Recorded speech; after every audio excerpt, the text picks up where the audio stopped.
Hi, everybody. It's Mary Rowe from the Canadian Urban Institute. Very pleased to be having so many esteemed civic leaders joining us today to talk about the right to home. We've had quite a week here at the CUI, people around the country turning their attention to what's a fundamental right. Is housing and home actually a fundamental right? And what does that mean? What are the implications in terms of addressing homelessness, dealing with precarity, dealing with affordability, challenges that these five deal with day to day in their leadership roles of their local cities and their local communities. And many of them are involved in a national conversation, which we were very pleased to be convening with The Shift. The Shift is an international movement to address the financialization of housing and to use a rights frame, a rights lens to ensure that we actually fundamentally address and solve the provision of housing for all Canadians, for everyone in Canada, not just all Canadians, but everyone that lives in Canada. These broadcasts originate in Toronto, which is the traditional territory of the Mississaugas of the Credit, the Anishinaabe, the Chippewa, the Haudenosaunee, and the Wendat peoples. It's now home to many diverse First Nations, Inuit, and Métis people from across Turtle Island. And we know that Toronto is also covered by Treaty 13 with the Mississaugas of the Credit and the Williams Treaty signed with multiple Anishinaabe nations. The participants here all have different ancestral lands that I bet they'll cite when they come on. And this has been becoming more and more a part of our understanding as we have these conversations, the history of the land, the legacy of the land. And we have also, over COVID, I think, become much more acutely aware of the extent to which urbanism has been, over time, an exclusionary practice that has isolated people of color, all sorts of racist behaviors that we have all incorporated over decades and decades of development, and now we have to try to figure out how we dismantle that. And that infuses every conversation that we have through COVID. We were just saying in the preamble here before we went live that there are some positive things that are coming out of this experience, and one of them is that we can put people from across the country into a situation like this and have a really enlivened conversation where we share our challenges and talk about our common experiences and what the solutions might be. So we appreciate people coming in from across Canada, and I think probably the United States and Europe again. We have a very loyal person who comes in from Tbilisi. I don't know if I'm saying that correctly, but it's in Georgia, in Eastern Europe. So I hope you're back on from Tbilisi, and we're always interested in the international perspectives we get. So please feel free to participate in the chat. Just know that when you write something in the chat, it stays there, it's recorded there, and we post the video from these meetings, these sessions online a couple of days later, and we also post the chat. And there are often lots of really important things that surface in the chat, so we appreciate people taking the time to do that, raise questions, and you often answer each other's questions. We're very appreciative of that. So we also, this week, as I suggested, the Right to Home Week has had many, many, many partners, and I'm going to read their names so that people are aware of how broad the consensus is that we need to really fundamentally come out of COVID with a solution to homelessness and housing. That's the Aboriginal Housing and Mortgage Association, the Architecture and Design Film Festival, the BC Nonprofit Housing Association, the Big Will Community Foundation and Big Will Burger, Canada Mortgage and Housing Corporation, the Canadian Alliance to End Homelessness, the Canadian Housing and Renewal Association, the Canadian Human Rights Commission, the Canadian Observatory on Homelessness, the Centre for Equality, Rights and Accommodation, the City of Victoria, the Cooperative Housing Federation of Canada, MATRI, and UDI Victoria. And as I mentioned, The Shift is our great, great partner in this pursuit, and they are like dogs with a bone. They are going to make this happen. And helping us for our last session on Right to Home are these five public servants. So Councillor McKeen, Deputy Bailão, Rebecca Alty, the Mayor of Yellowknife, Lisa Helps, the Mayor of Victoria, and Berry Vrbanovic, the Mayor of Kitchener. And they're all from various kitchen tables or spare bedrooms or offices. It looks like the Mayor of Kitchener is actually in his office, as I might see. Although he hasn't let us know whether he's wearing shorts. That was a secret. Oh, secret. This has been a really profound week for us, folks, because not only did we have a conversation every day, but we also had two film screens. Thank you to the producers. I just heard you say, uh-oh. Are you still hearing me? You froze for just a moment, Mary. You panicked. Yeah. I was glad I had attended every day because I could do the recap as planned if needed. Okay, just for the audience's benefit, the panel's aware that I'm dealing with some unsteady internet issues, so we're hoping that I'll stay on. If I don't, Mayor Helps is going to step in. But anyway, we've watched two really good films, and they continue to be available to the crowd till the 2nd of August. So if you haven't yet watched Us and Them or Push, we encourage you to do so. And show it, let your friends have the links, and let's all watch these films because they deal with the systemic challenges. The Push is all about the financialization of housing around the world. And Us and Them is an extraordinarily moving story about people's individual experiences with homelessness. And two of those folks joined us, Karen and Eddie, on one of these broadcasts on Tuesday. And it was a very important thing, I think, for us to realize that this is actually about people. It affects individuals. Each of these politicians know of individuals who have lived on the street or are still living on the street and can't find housing. So let's start, if we could, by getting a picture from each of you about what your particular preoccupation is in terms of housing and homelessness. You can tell us a little bit about, if you like, about what you've been dealing with COVID. But what we're also really interested in is, do you see the right to housing as being a frame that's going to be useful to you as you tackle this going forward? So I'm going to start with you, Rebecca, if I may. You told me it's not sunny. Is it sunny in Yellowknife? But you're in Yellowknife. We know you're there. Yeah, the clouds just rolled in, but it was sunny when I walked to work, so that was okay. Yellowknife, pre-COVID, post-COVID, homelessness remains. With our recent point-in-time count, we have approximately 300 residents who are homeless. Yellowknife's the capital of the Northwest Territories with 32 other communities, so a lot of times people are coming to Yellowknife. It's, there's a lot of the resources, the not-for-profits, so people are coming here to access services. And with COVID, the one, again, as Mary was talking, the silver lining, if you can say so, was that there was a project that the federal and territorial government were like, oh no, you need to move first and you have to move first. And in the end, nobody was going to move, and they were going to miss this opportunity to buy a motel and transform it into 40 single occupancy units. And when COVID hit, it was just like, boom, 3 weeks later, deal was done. They'd settled it, and now people are living there, and just a few, 2 months later. So it has made government move faster to really find units. On the flip side, there was another old apartment building that was federal housing, and part of that program of transferring old assets to be reused. So they were using that as a shelter in place for anybody who was getting tested. And once our wave kind of passed, it was just like, okay, well, back to its original use of nothing. So right. It's kind of like they weren't even pilot projects because they were successful. And so it's always that challenge of continuing projects. Where's the money coming from? So yes, that framework of right to housing is important, but I think it's that question of how do we do that? Because I think of water too. There's the right to clean drinking water, and still we have communities and residents across Canada that don't have it. So I think that question of how do we get that done is the one we need to grapple with. Mm-hmm. I think, we've been talking at CUI, we've been doing these city talks. I think this is our 55th. And we're going to take a break for August and kind of regroup. But one of the things that we're wondering about is, when can we pivot, the current term, to actually the solutions? What are the things? And as you suggest, some of the things that we may have done temporarily, maybe we need to stick with. Maybe these are things that we moved quickly, we got them done. Why can't we actually make them stick? So let's hear from you, Councillor McKeen. Can you just talk a little bit about, you're in Edmonton? Yes, thank you. Treaty 6 territory. Really privileged to be here today, and I just wanted to say that we have moved the needle a lot in the last few years under Mayor Iveson, and I want to say that I'm here representing him in council today. The Globe and Mail did a piece, I think in the last couple of years, saying Edmonton was leading cities in Canada on dealing with homelessness, and I thought that was a really nice thing to say.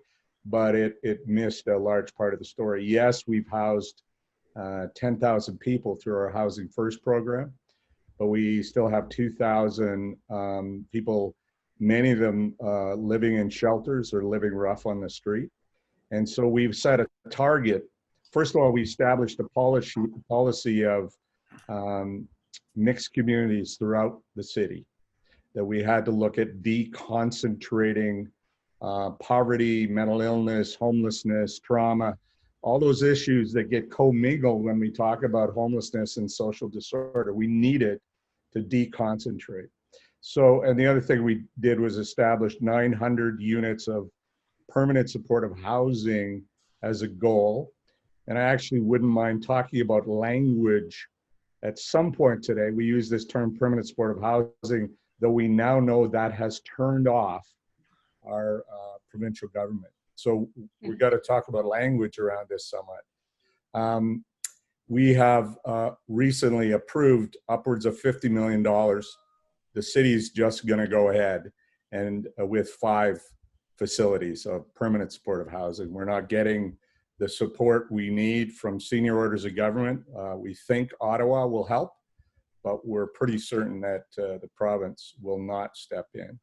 And right to housing, I will just say, last thing, I think that becomes a really, really important hearts and minds discussion when we locate these facilities and we start to do public engagement with communities around them. I think right to housing is something broadly we have to talk about to our friends, neighbors, and our constituents.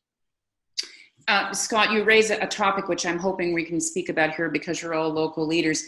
We had your mayor on a couple of weeks ago, and he said we stopped waiting. We got tired of waiting and for the other levels of government, so we just went ahead. And I'm interested to hear from our colleagues the extent to which that is a place that you're being able that's a position you're taking. So Barry, can you come next? Because we've heard quite a bit about what's going on in the Kitchener-Waterloo region and particularly in Kitchener. And you talked to us a little bit about what your perspective is on this in terms of addressing the housing and homelessness crisis you've got going there. Absolutely, Mary, and thanks for the opportunity to join all of you. And as we come together, those of us on the screen and those who I know are joining from Kitchener and elsewhere, we're gathering on the traditional territory of the Neutral, the Anishinaabe, and the Haudenosaunee people. And as a community, we recognize our collective responsibility to serve as stewards for the land and honor the original caretakers who came before us. You know, the last while has certainly been interesting and challenging for communities, as we're hearing across the country, in terms of dealing with the whole issue of homelessness, and Kitchener's no different.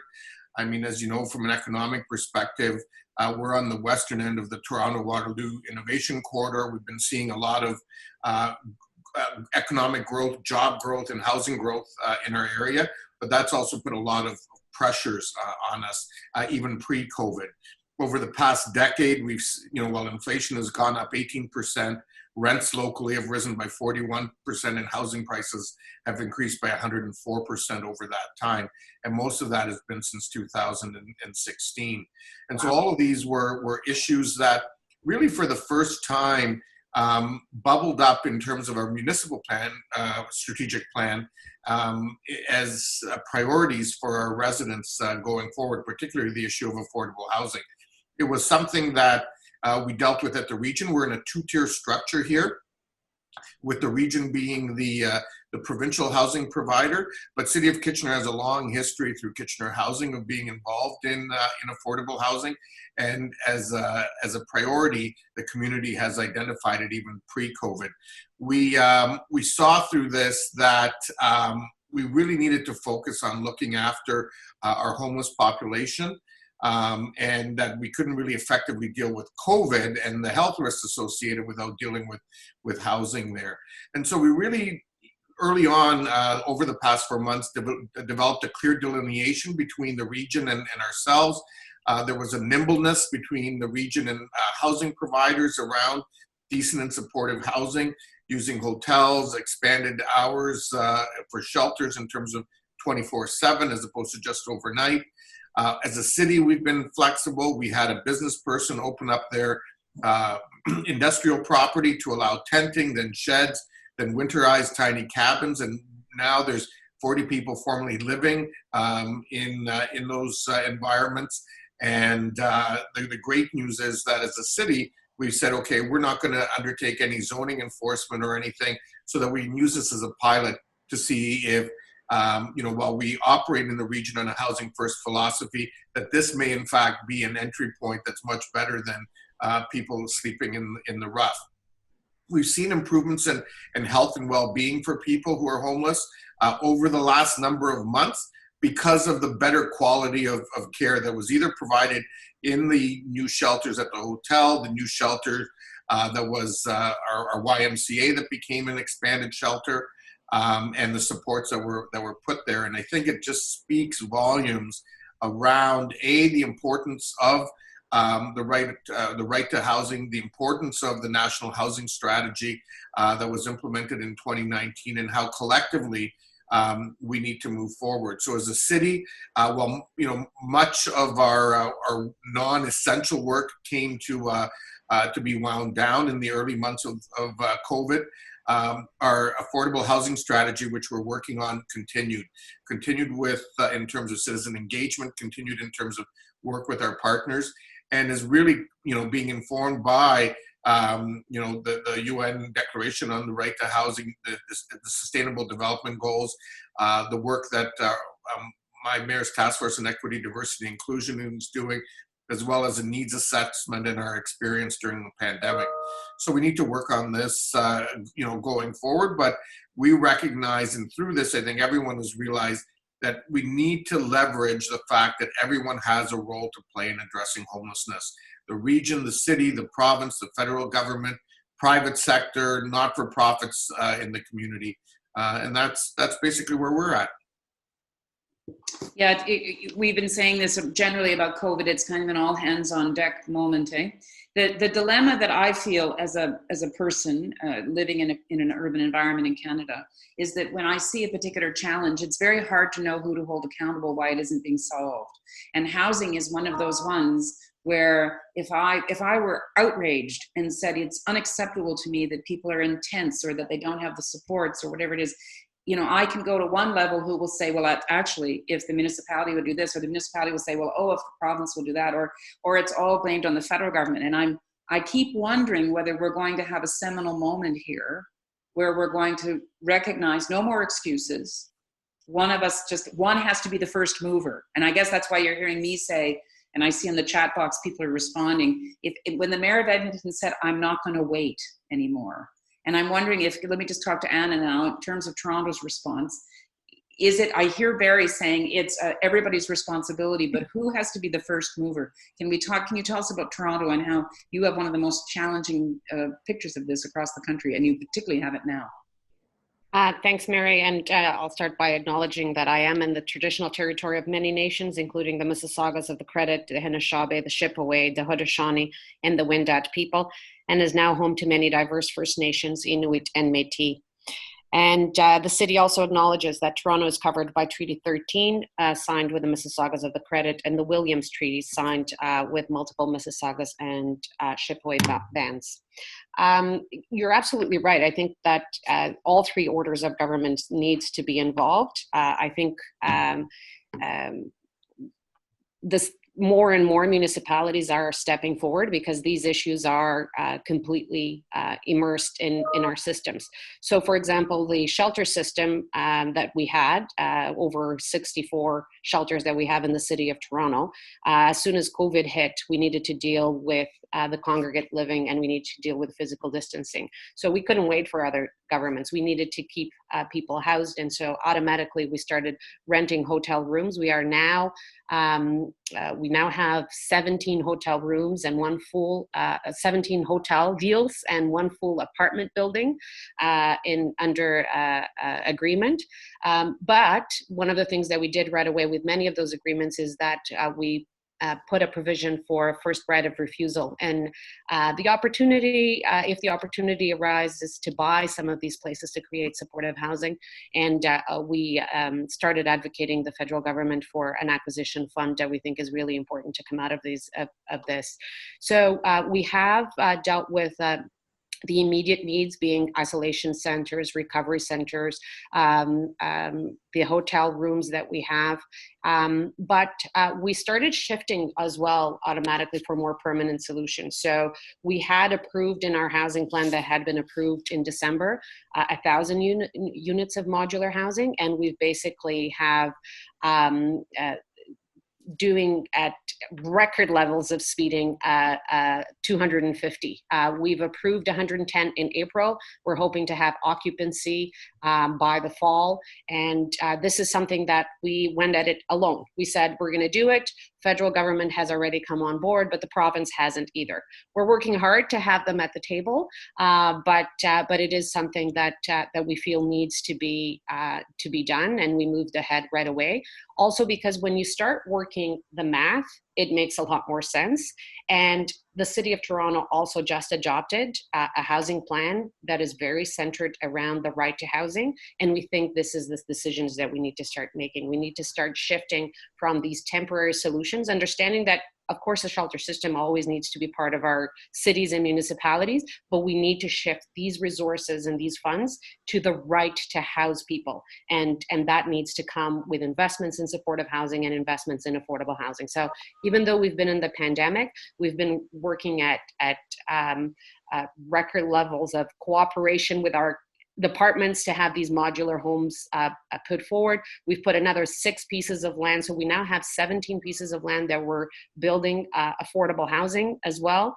That has thousands of units being done. And so all this work needs cooperation, but we're moving ahead.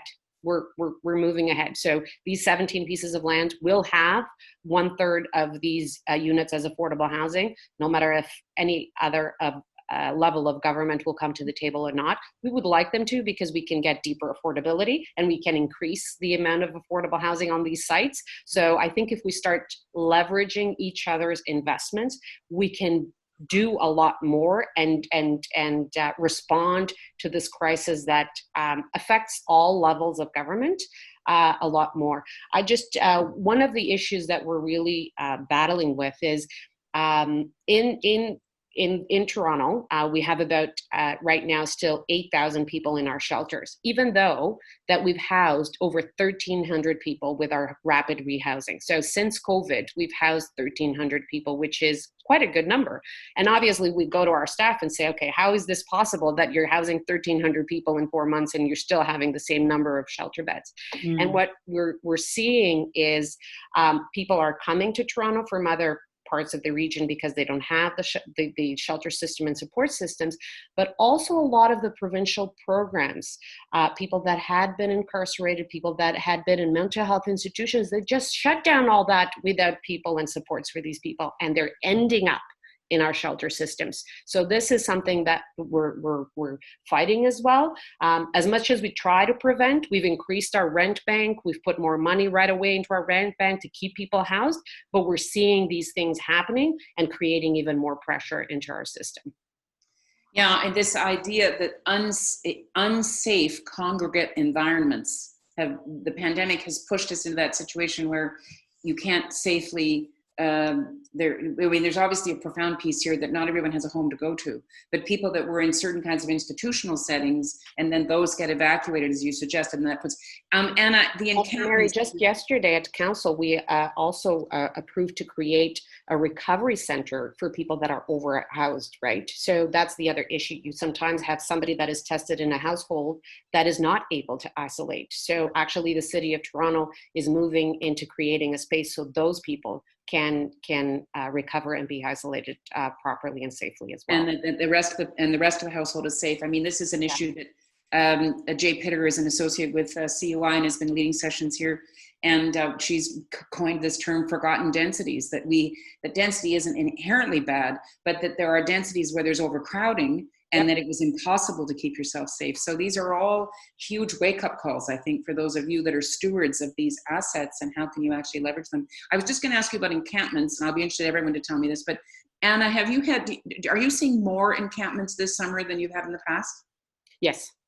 And is it the same thing? Is it your sense the same thing? People are coming from away, but also, and each of you actually are magnets for people coming from away. Is it that, but is it also other institutional settings that weren't seen as safe, and then they went and pitched tents, basically? Exactly. Yeah. And I mean, we obviously we're looking for spaces all over the city, and sometimes people want to be concentrated in one location of the city, so you still end up having, because those shelters need to maintain a lower amount of people in order to create physical distancing. And so you're opening more hotels and more shelters, but they're not in the exact same location. So people choose to go to some of the parks, but it's also, even the knowledge, right? These people are just, sent out there. And so our Streets to Homes is reaching out to people in the encampments. That's how we're dealing with the encampments, is having a very strong outreach approach to try to house the people in the encampments. Mm-hmm. Okay, Lisa, let's hear from you in Victoria. Again, you've got your own particular set of challenges that have really been exacerbated during COVID. So talk to us about what you're seeing. And I guess I want to move us to the solutions as best we can, but just describe for us the challenges you've had. Sure, I will do that. I want to first begin by acknowledging that I'm here on Lekwungen territory, the homelands of the Songhees and the Esquimalt nations. And I'll tell you about COVID, and then I want to talk a little bit about the financialization of housing as it relates to the challenges we're facing in Canada. I have some data here to share that hasn't been thrown into the conversation yet, that I think is really important in the context of us building all these new housing units. And then I do want to pivot quickly to solutions and talk about our Regional Housing First program. It's really interesting to hear Anna and Rebecca. I think we're in a similar situation. We're the capital city, we're at the tip of the island, and there are a lot of services here. And so when COVID hit, this was a logical place for a lot of people to come. And shelters, it's really shocking, but I guess this is what happens in a health pandemic. Shelters just cut their numbers in half. And I don't know how they decided who would go out, but half the people were just put out on the street, and hence the encampments that we have. So I think in terms of a right to home, we're having a very challenging situation in Victoria right now. In some ways, very surprising, the fever pitch of kind of anti-homeless diatribes, anti-homeless sentiment, not across the community. I'm certainly getting lots of quiet support for the approach we're taking, which is to not dismantle encampments, not further, until there's places for people to go. So our provincial government has shown tremendous leadership. There were about 360 people camped. The province, with support from the city, booked motel rooms, filled out our arena, and got, in a matter of weeks, 360 people inside. But there are still people left outside, and until there are indoor solutions for them, following Dr. Henry, who's our wonderful provincial health officer, she sent guidelines on encampments to all the mayors in the province, and her advice was, until there are safe indoor places, dismantling encampments does more harm from a public health perspective than good. So I think this right to housing, or better yet, right to home, is going to be a really important conversation to shift some of the public sentiment towards, I don't think anybody that's writing us these emails, which I won't repeat because it just kind of re-traumatizes people who are living without homes, I don't think any of them would disagree with the notion of fundamental human rights. So I think the right to home, the right to housing, is a really interesting opportunity to shift the public conversation here in Victoria and across the country. Secondly, I've been delighted to attend all of these sessions. I've learned so much. I don't know what I'm going to do tomorrow morning at 9 a.m. when there's not one of these sessions happening. Maybe I'll review my notes. But I just, there's some interesting research, because we're all talking about building new units of housing, and that's awesome and important. There's a guy called Steve Pomeroy, and he's out of Carleton University, and he's done some really interesting research that I think is worth throwing into the conversation. And he found that between 2011 and 2016, the number of private rental units that are affordable just because they're older, affordable to people or households earning $30,000 or less, that housing stock across the country declined by over 320,000 units for all sorts of reasons, and we can talk about that later. In the same period, there were only 15,000 new affordable housing units built across the country. So for every one unit of affordable housing that we're building in our cities, and we obviously have to keep doing that, we're losing 15 units of affordable housing across the country. So the 1 to 15 ratio, we've got to fix that, or we're just going to be behind no matter how many new units we build. And I think Anna mentioned an acquisition strategy. I know, and I watched the push last night. If there's a way that we can, create community real estate investment trusts rather than these REITs buying up all these buildings. We have to preserve. So I guess my main point is we have to preserve the stock rather than just building new. And I think there is really a room rather for public sector intervention in the private market. If these buildings are being flipped anyway, I think there's room for the public sector to intervene. I also think, and we've done great work here with the private sector, as UDI is a sponsor, the Urban Development Institute is a sponsor of this event. So I'm not saying that all housing should be public housing, but I am saying if we're building one unit every year, we're losing 15, we're never going to catch up. So Mary, I'll leave it at that. I do want to talk about our Regional Housing First program, but I don't want to take up too much time in this introductory round. Thanks. And thanks to everybody on the chat who's filling in the blanks. Somebody's just posted Steve Pomeroy's report. Thanks for doing that, Donna. And others, really great to get the chat as resourced as we possibly can. I want to ask a question about, it seems to me like there are two parallel conversations, and you folks have brains that allow you to carry them both, but to regular folk, it's sometimes difficult for us. There seems to be an issue around the supports around housing for people that are chronically homeless. And that's not just the roof over their head. It's the roof, but it seems to be a whole lot of other things. That's one set of things. And then another set of things is that the market doesn't generate the range of housing choice that is needed throughout the whole system. So we have, the thing about housing and the right to a home is that we have Canadians across the country who lament that they cannot get the housing they need. And they're not all in need of supportive housing. So how do you as local leaders triage that conversation? Steve, I want to talk to you first because Scott, you mentioned that permanent and supportive housing language, you had to change. You couldn't use that term anymore. Well, I was told that our provincial masters don't like that term simply because it suggests that we're going to give somebody a home for life without them paying for it, I suppose. So that is one issue that we're having to deal with. I think it's a little, so there, Ambrose Place in Edmonton is the one that we always boast about. It's run by an Indigenous housing organization. It's Indigenous focused. There's an elder in residence. There's a smudge room, and they brag about taking the worst of the worst, the most wounded people, the people that have been the longest on the street. And they've done remarkable work. Bringing these people back to their dignity and humanity. And it's not a cheap place. It wasn't a cheap place to build or run, but the data out of it shows that it's saving millions of dollars in reduced calls for service and reduced visits to emergency rooms and reduced hospitalization. Right. So we know that system works. So that's the one that leads us to that led us to setting the goal of 900 units of permanent supportive housing. And you're right, these folks, and I think there's probably been stories, I don't have the data on it, where Housing First didn't work for some people.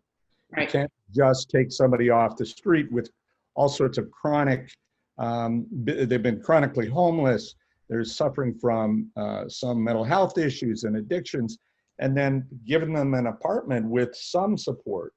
I don't think that works for these folks. So we've set that as a goal, and that's why we got tired of waiting. So we decided we were going to move ahead with 4 sites plus a 5th site piloting modular, so that we could get it done quicker. So that's been I think we're in not bad shape generally around affordability. It helps that the oil industry has had an absolute crisis, so that, the economy in Edmonton is suffering a double whammy right now. Mm-hmm. So I think affordability in some ways will look after itself. And there's been a bunch of new towers proposed and under construction right now, and that is, we're built with the idea of a flight to quality. So I think we're going to have a lot of medium density housing available for purchase, rather than it just being flipped to a private sector person. We have our housing agency, Home Ed, which is asking for borrowing capacity so it can start purchasing those walk-ups, invest in them, make sure they're in good shape, and then offer them to the market at affordable rates. So that's another area that I think we're in pretty good shape. It's housing for people who are our most wounded. Housing that I argue needs to have some harm reduction component to start with. Mm-hmm. That puts us offside with the provincial government as well and their ideology. Mm-hmm. But Ambrose Place has a managed alcohol program, and that has worked to meet people where they're at and allow them to stay in there and be supported in all their other needs without having to go out in, to drink in some back alley or something. Yeah. So it's been a really, that's the model in my head is Ambrose Place. And they're actually doing a managed cannabis program right now too, because some of their folks will dabble in opioids or meth still. So the idea is here, don't do that. Here you can, they're going to provide free cannabis, and they're trialing that as well. So that's a beacon of hope in a way for us, and we just want to see it repeated 10 times. I guess this is the point, is that pilots, the value of pilots, and part of I think the challenge for all of us now is how do we build our knowledge? Rebecca, can you talk to us about how you've kind of parsed that in terms of your community? Because I know, again, you have challenges through the whole income spectrum in terms of affordability, right? Yeah, in 2017, we did a 10-year plan to end homelessness. Mm-hmm. And so, as you mentioned, there's a whole spectrum of housing, and from the shelters all the way to the marketplace. I guess the challenge is we're a community of 20,000, and so to say like municipality is going to take it on if the territorial government and federal government leave us hanging is like, well, we won't really be able to do much. So in the end, we are kind of chasing the dollars and not straying from our plan. But if CMHC comes out and says, here's a program that targets transitional housing, we're like, okay, that's where we're going to go next. And so, it's we are the community entity. We've received the funding from the federal government, and we were able to do Housing First. We started, this would be our 3rd or 4th year now.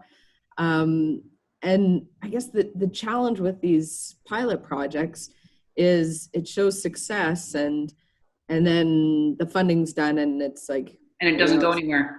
Yeah. So right? Luckily we were able to get our funding renewed, because otherwise March 30th of this past year, it was going to be like, and now Housing First is done, because even though it showed great success, there's no dollars remaining. So I think there does have to be that discussion of the pilot project's been shown to be successful, and now here's the long-term funding. So yeah, there's definitely those challenges of you're kind of chasing the money. It is still meeting your plan, but it might not be meeting the highest needs. Rebecca, do you know this expression, better to ask for forgiveness than permission? For sure. Yeah. I suspect a lot of you, this is a motto you live by. Just guessing. But I'm wondering, Berry, you've somehow straddled, you talk about the SDGs, you've been to the UN. The first time I met you was in New York City when I was living there. You've somehow managed to keep this at a very high level, but you're also addressing on the ground challenges in Kitchener. And I'm curious about this idea of whether is a frame of right to home or right to housing, is that useful to you? Are you able to move the needle using that as your justification? I think that's one piece of it. It's really the broad tools that I talked about earlier, whether it is that framework, whether it's the SDGs, whether it's people's fundamental desire to look out for each other in our community. It's all those pieces coming together, and different ones respond to everyone. And I think, it speaks to a point that Marco made in the chat, which is, can we be using sort of a common approach for everyone who's dealing with homelessness, or in fact, should we be using different approaches depending on what people are dealing with and where they are on that spectrum in terms of affordability. And I think just like just like for all of us, a one-size-fits-all approach doesn't work in terms of, the broad population. It doesn't work for those who are dealing with supportive or affordable housing needs. And increasingly, we're having to recognize that and revisit our approaches. And so that was the hardest part, I think, even for some of my colleagues. And, as I mentioned earlier, we're in this two-tier system. We work very well collaboratively together with the Region of Waterloo and Chair Redmond and previous to her, Chair Sealing. I mean, both of them are very committed to affordable housing. But the reality is that we need to tackle this in ways that are meaningful for the people on the ground. And so when the idea of a better tent city came up, and it's actually our former CAO that's working with this property owner on this issue, and as a retirement project and a passion of his. For some people, it was really hard to grasp because it isn't an industrial area. It's not zoned for it. The natural supports weren't there. But it was so much better than these tent encampments that were just popping up all over the place, right? And so we've got 40 people there, with little units that they're all proud of now. We've gotten the supports, coming, or they have gotten the supports coming there. We've just made sure it's safe from a fire safety point of view. And I actually think that from an entry point of view, this is going to be something that all of us are going to be needing to look at more substantively down the road. Yeah. And then, looking at the whole spectrum, because it is a challenge. I mean, we need support everywhere. So we're looking at, what zoning tools can we use, all those kinds of things as we go forward with new developments. And, all of these are pieces that we're exploring right now because we can't sort of wait for others to do it. So we're doing what we can.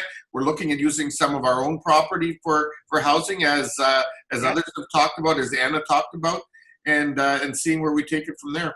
I mean, part of this, I guess, is modeling. If you at the local level do all that you can, you make your land available, you alter your zoning.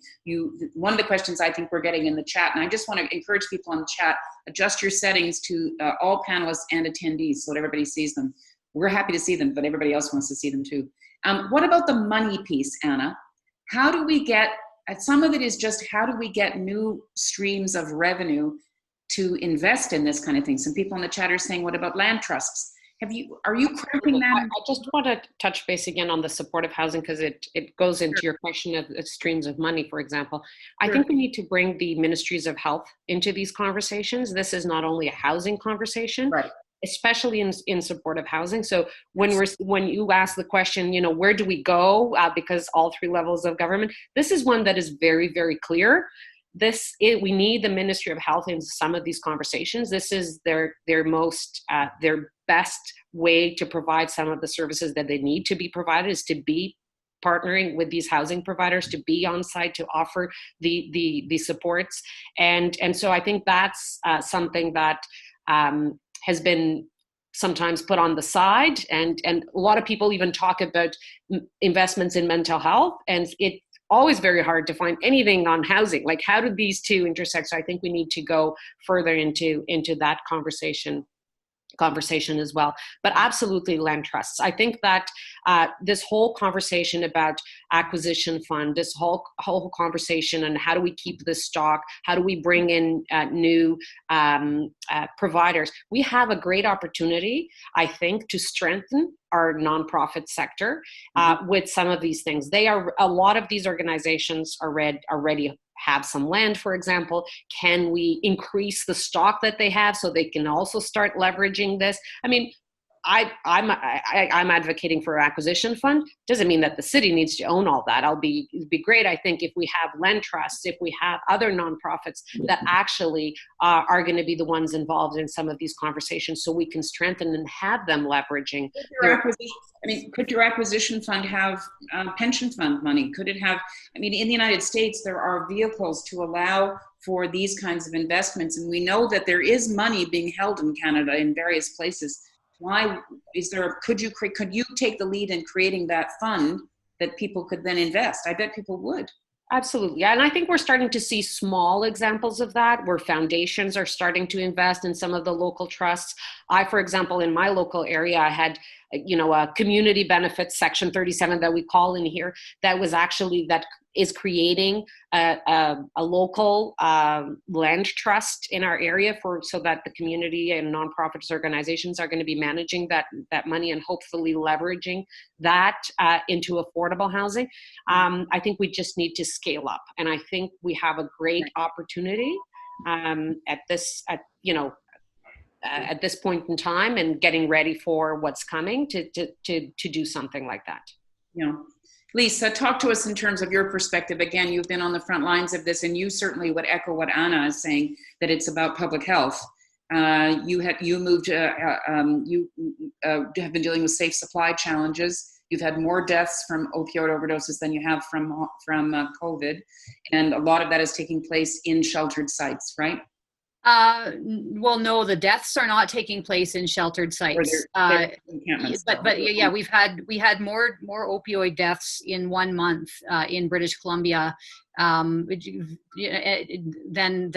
almost all the COVID deaths, and that was just 1 month. But to Anna's point, one of the successes we have seen, and I was just this annoying little mosquito that when COVID hit, I got everyone on a phone call every day at 1 p.m. and I didn't stop until we had the province getting the motels and the health supports, and we had everybody on the call. We had health, we had housing, like everybody who had an interest in this issue, in this situation, and it was but you were the convener of the call. Absolutely. And every day, 1 p.m. And I didn't stop. Like there was no stopping and it was probably a bit annoying, but it was also, it worked. And the result is that, I mean, the province, as I said, really stepped up, but not only to rent and buy motels, but they've invested like unprecedented amounts in the supports that are needed. So there are doctors and nurses and mental health workers, and like it's an unprecedented investment. And there's a team. It's called Cameco. They contracted it out to this Kool-Aid Society, who's got a health center. So it's Island Health contracted it out to a nonprofit, and it's this team of doctors and nurses and mental health workers and so on that are going between these 7 sites, and it's remarkable. But again, and this is where I think local leadership is powerful. We can convene. We may not have all the resources, but we certainly have the power to convene. So that's been really, really successful. I want to talk briefly though about the notion of money and where it comes from and how it should be spent in order to again get back to this right to home. A couple of years ago, actually back in 2016, homelessness obviously didn't start with COVID for any of us. It's been something that's been on our work plans for a long time.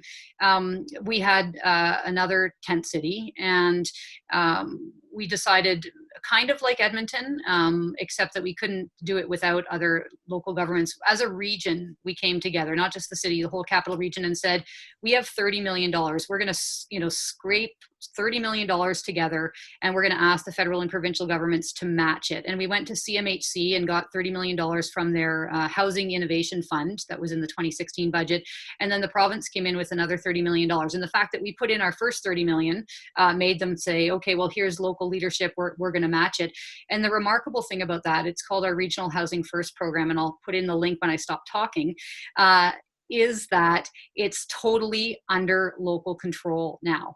So which is so here, and we've actually built the fund out now to $120 million. So we have $120 million, and there's, a rolling call for proposals once a quarter. They come in, and the BC Housing and the Capital Regional District, there's a small committee but it's all under local control. And that is a model for all levels of government to give money to local governments to solve the issue. Again, there's the question of REITs and needing community land trusts, but in terms of new housing, and the Regional Housing First program actually got a shout out in the federal 2019 budget, because again, it's a program that everyone comes together, but as we know as local leaders, ultimately, we don't want to have to keep going back to Ottawa or the province every time we want to build a project. And so that model really works. And if CMHC is on the call, I met with their board when they were here in Victoria, and we talked about doing like a how-to guide for the Regional Housing First program. And that's something that I think our region would be really willing to work on with CMHC so everyone else across the country could benefit. Because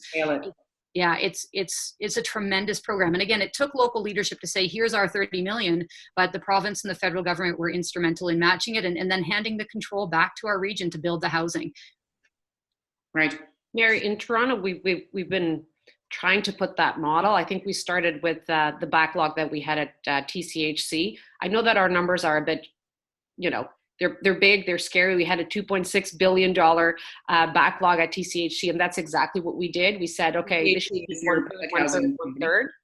And then we started with the renovations, but we have now a fully funded plan, but it's only by the federal and municipal governments.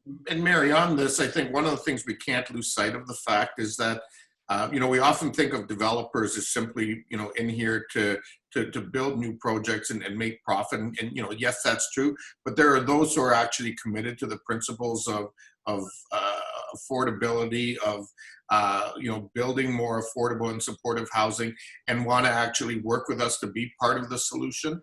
And so I think it's incumbent on all of us in communities to find those people and actually have them be champions with us on this stuff. Let's take the time that we have left. I'm going to ask each of you to identify just 3 things that you think need to change, or that you're going to focus on in the next 60 days. Let's say 3 things. Try to be brief if you can, because we don't have that much longer. Steve, 3 things. Scott, you mean? Probably. I've done it twice. I'm sorry, Scott. My brother and your brother, Steve. Scott. Yeah, Steve McKeen. We look alike. Ah, yes. So I'm probably not going to answer your question, Okay. but I wanted to talk a little bit because it was just brought up. We did a workshop recently. I put the call out to the private sector, say we need your help. We need to build permanent supportive housing. I went to a couple of lead developers in this town that I knew had the social conscience to do this. And we ended up getting 50 people coming to because of COVID, our web-based workshop. And so now we're sending a consultant to go around and interview each one of them about what they'd be. So, we didn't have the answers. Right. We said, what would you bring? Creativity, efficiency, innovation, whatever it is into this, maybe money, maybe getting your folks to work during a time when it's slow. Word that I'm getting is they're really excited. This is about enlightened self-interest. The argument I made at our workshop is the city that solves homelessness will have a competitive advantage because investors, talent, will want to stay or invest or move to cities that are clean and safe and compassionate. So that was the pitch I made, and I was blown away by the interest in the private sector. That's great. Yeah. Great. That's terrific. That's a terrific focus. Rebecca, tell us what you focus on. Yeah, I think I once heard the term tri-sector athlete. So being able to speak NGO, government, and business, and I think we don't do that enough. So that to actually get to that end line, what we're hoping to accomplish, and being able to speak in terms that people understand and can appreciate. Getting the federal government to also recognize there's a cost difference and some timing issues of the North. So our construction season is super short. There's some communities that don't have road access, so you've got to barge stuff up. So just being able to be more flexible. And this whole conversation, the third point would be, if it's defunding the police, it's just looking at budgets completely different, and recognizing the connections between housing and mental health and all this stuff. So really stopping and looking at our budgets, not just saying, yep, approve that one for $1 billion last year, so that's how it goes. So really breaking down those silos and recognizing $1 over here is going to save $2 over there. So it's difficult, but I think we do have to start looking at our budgets, because we have money, we just have to be spending it better. You know that old story, if you want to know what matters, you look at how the budget is organized, right? And as you suggest, and the defunding police is a move to try to reallocate municipal resources in ways that meet the needs of people directly. Barry, what are you going to focus on?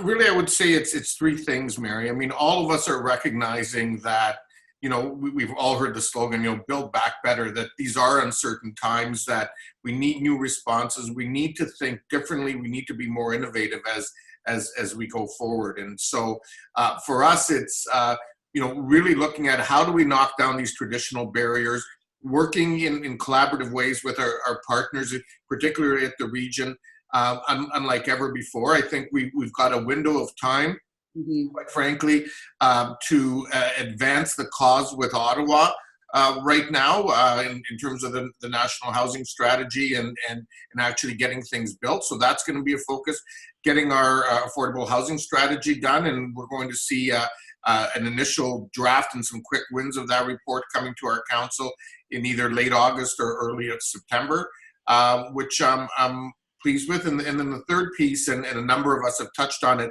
the importance of getting the provincial government and others to the table when it comes to supportive housing, because there's no point in getting people into the entry points of the housing continuum if we don't have the supports for them to deal with, whether it's their drug or alcohol addictions or mental health issues. And we need to finally be prepared that we'd like to think we're through the worst of this, but we're not yet. And that's the difficult part. And so the need for that nimbleness is going to be important, because there's going to be an economic challenge that is still forthcoming, even more than we felt so far. And as cities, as private sector, as everyone in leadership roles, we need to be ready to respond quickly. Mm-hmm. Sobering, Barry, but thank you. I hear you, we're not through the worst of it as we move to stage 3 in large parts of where I am anyway. I hear you though, long haul. It's a marathon, not a sprint. Anna? Right. Yes, I think there's three key areas. I think one is tackling the 10% of the shelter population that use 60% of our nights. So that is really important, that that this supportive house initiative. The other thing is how to keep people housed. So how do we get access to make sure that our rent bank is robust? We believe that the evictions moratorium is about to be lifted in Ontario. We're very, very, very concerned about this. So that is a key component of what we need to be doing, is making sure that people are housed. And then obviously the third one, the maintenance and construction of this new housing as well. So these are the 3 buckets that we're really focused on. We also have coming in September our implementation plan for our housing plan that we just approved in December. This is a key component of the approach of right to housing. And I want to give a big shout out to our Right to Housing Toronto, that, the advocates, they really, really worked with the city and city councillors to make sure that everybody felt comfortable and understood what it really meant. And obviously how you measure your housing plans, how you implement your housing plans, how you have those mechanisms in place is central to right to housing. And so we're having that coming in September, October. So we're also working on that with a new definition of affordable housing as well, something we need to do some work here in Toronto as well. Okay. Lisa, last word to you. Thanks, Mary. I'm just finishing up a little type in the chat here. It's been a real pleasure to join today, and I've taken notes, and I just love learning from my colleagues across the country. The 3 things that I'm going to be working on, one gap that we identified in our region when we had to move so many people in so quickly, is that there are not enough service providers to do the work, and we're going to have to house more people. So one of the things I'm working on right now is a kind of new service provision with the community to fill some of those gaps. So that's number 1, and we'll have more information about that soon. The second thing is, I think the Canadian Urban Institute is really onto something with this right to home kind of national mobilizing. And I do think that there's an opportunity coming out of COVID, just like when the war ended. And I agree with Barry, the war's not over yet, but there's a real opportunity to use this right to home as a national call to the federal government to say, all of these people have just been through a war. What are we going to do afterwards to support them? And the same way that we did after 1945, there was a massive investment in housing. So let's use that kind of language, and so that's I'm happy to keep working on that with anyone across the country who wants to. And then I guess third and most importantly, in terms of this right to home and quality of life and well-being, not only for the people who are living outside, but those who are living inside, I'm going to keep being that annoying mosquito and convening people so that we can get the 200 or 300 people who are living outside right now inside before the winter hits. And that is going to be a big challenge. I'm like, there are lists in my head of where and spaces in your tiny or new tent city. Berry might be an option. Anyway, so those are the three things I'm going to do, because it's really unsustainable and unsafe for people to be living outside in the middle of a global health pandemic. Mm-hmm. And on that note, I want to thank you for joining us. This has been a phenomenal week. It's really an important conversation. This, like many of our city talks, you just think, oh my gosh, we want to have another one and then another one, and we can't solve it all in an hour. So we always say this is the beginning of the conversation, not the end. We hope people will continue it. This will get posted online. The chat will get posted online. You can continue on social media at #CityTalk. So I just want to thank Scott and Anna and Lisa and Rebecca and Barry, and just hats off to you that you are beacons of local leadership.